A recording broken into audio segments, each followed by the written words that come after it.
Pharaoh, February 10th, 2013.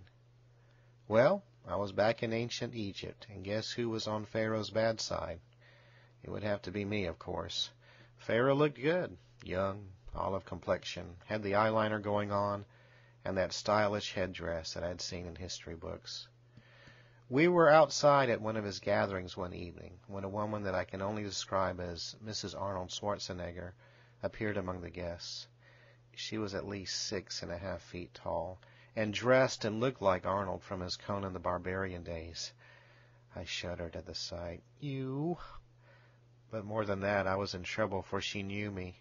She had worked at Egypt's library where I frequented.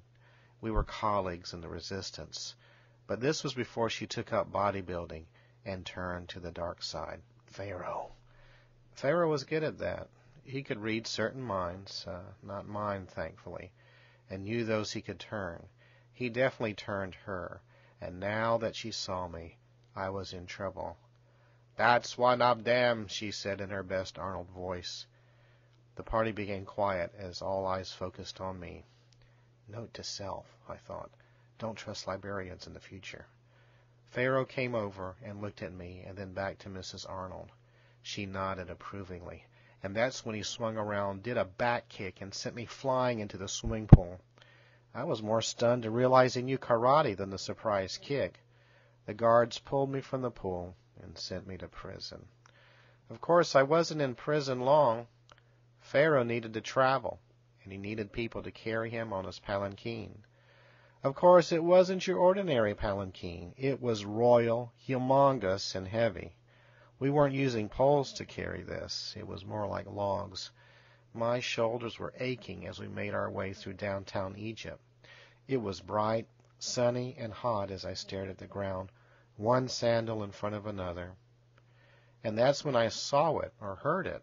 I looked up to see a giant, dark blue tour bus driving down the street. "Huh?"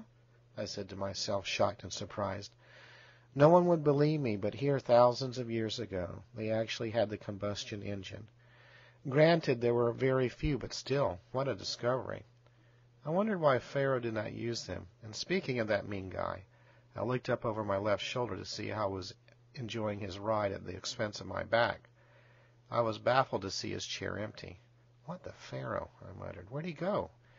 I looked directly behind us, and about a quarter of a mile back I saw Pharaoh dangling from an overpass.